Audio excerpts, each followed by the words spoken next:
پاکستان کے عوام کا تحفظ اور سلامتی مسلح افواج کی اولین ترجیح، فیلڈ مارشل عاصم منیر کی زیر سربراہی کور کمانڈرز کانفرنس۔ دہشت گرد پراکسیز کے خلاف فورسز کی حالیہ کامیابیوں کا جائزہ۔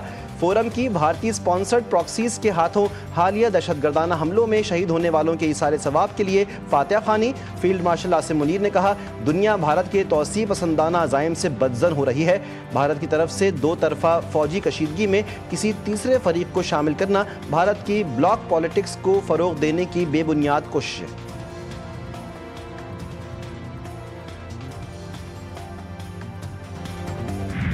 پاکستان کے زر مبادلہ کے ذخائر 20 ارب ڈالرز ہو گئے۔ اسٹیٹ بینک کی زر مبادلہ کے ذخائر کے اعداد و شمار کی ہفتہ وار رپورٹ کے مطابق اسٹیٹ بینک کے پاس 14 ارب ڈالر سے زائد اور کمرشل بینکوں کے پاس 5.5 ارب ڈالر سے زائد کے ذخائر موجود ہیں۔ سرکاری ذخائر میں گزشتہ ہفتے کے دوران 1 ارب 77 کروڑ 44 لاکھ ڈالرز کا اضافہ ہوا۔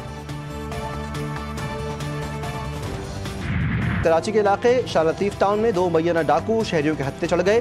شہریوں نے تشدد کے بعد مبینہ ڈاکوؤں کو پولیس کے حوالے کر دیا۔ پولیس کے مطابق زیر حراست ملزمان شہریوں کو لوٹ رہے تھے۔ وفاقی وزیر اطلاعات عطا تارڑ کا دورہ بیجنگ، چینی وزیر کاؤ شومن سے ملاقات، پاک چین میڈیا تعاون، تربیتی پروگرامز اور فیک نیوز سے نمٹنے پر تبادلہ خیال، فیک نیوز کے خلاف مشترکہ بیانیہ اور تربیت پر اتفاق۔ عطا تارڑ نے کہا کہ میڈیا میں اشتراک باہمی اعتماد و دوستی کا مظہر ہے۔ چین کے تجربات سے پاکستان بہت کچھ سیکھ سکتا ہے۔ سی پیک دونوں ممالک کے روشن مستقبل کا مرکز ہے۔ آزادی مارچ کیس میں اسلام آباد کی ڈسٹرکٹ اینڈ سیشن کورٹ نے پی ٹی آئی رہنما اسد قیصر کو مقدمے سے بری کر دیا۔ جوڈیشل مجسٹریٹ نے بریت کی درخواست پر فیصلہ سنایا۔ پی ٹی آئی رہنماؤں کے خلاف تھانہ کوہسار میں مقدمہ درج تھا۔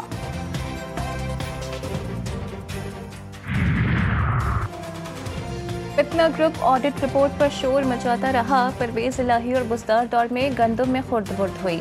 وزیر اطلاعات پنجاب اسما بخاری نے کہا کہ پچھلے دور میں گندم کے لیے کمرشل بینکوں سے پیسے لیے گئے۔ کسانوں نے ہمارے دور کے اقدامات کو سراہا۔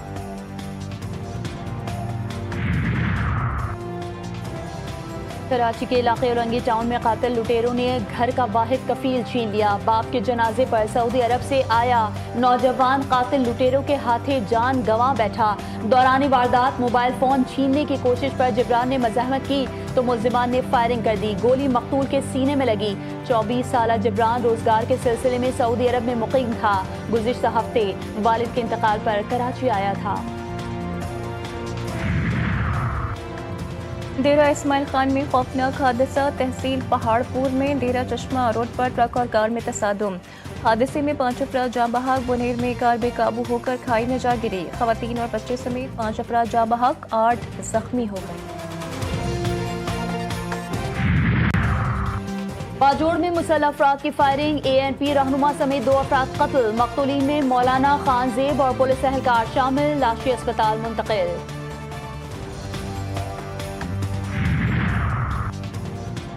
گندم کاشتکاروں کو تنہا نہیں چھوڑیں گے، کاشت سے پہلے نیا پروجیکٹ دیں گے۔ وزیر اعلیٰ پنجاب کی یقین دہانی، محکمہ زراعت کے پروجیکٹ کے فیز 2 کے آغاز کی اصول کی۔ 100 ارب روپے کے بلا سود لون دینے پر اتفاق۔ 25 ایکڑ تک اراضی کے مالکان کسان کارڈ کے ذریعے ڈیزل، کھاد، بیج اور زرعی ادویات حاصل کر سکیں گے۔ ملتان، سرگودا، بھاولپور اور ساہیوال میں ماڈل ایگریکلچر مال جولائی میں فنکشنل کرنے کی ہدایت۔ غزہ میں اسرائیلی فوج کی دہشت گردی، دیر البلح میں 13 افراد کو شہید کر دیا، سینکڑوں زخمی۔ گزشتہ روز اسرائیلی حملوں میں 74 فلسطینی جان سے گئے۔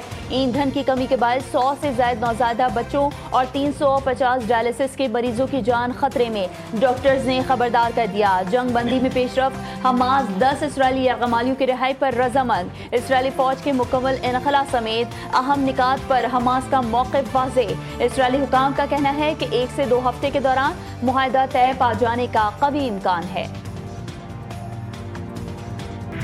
ماسکو کا یوکرین پر سب سے بڑا حملہ، یوکرین پر گزشتہ رات ریکارڈ 728 ڈرونز برسا دیے، 13 میزائلز بھی داغے گئے۔ یوکرینی صدر ولادیمیر زیلنسکی نے کہا ہے کہ روسی حملوں سے لوسٹک شہر سب سے زیادہ متاثر ہوا، 10 دیگر علاقوں کو بھی نشانہ بنایا گیا۔ روسی حکام کا کہنا ہے کہ اس حملے میں یوکرین کی ملٹری تنصیبات کو نشانہ بنایا گیا۔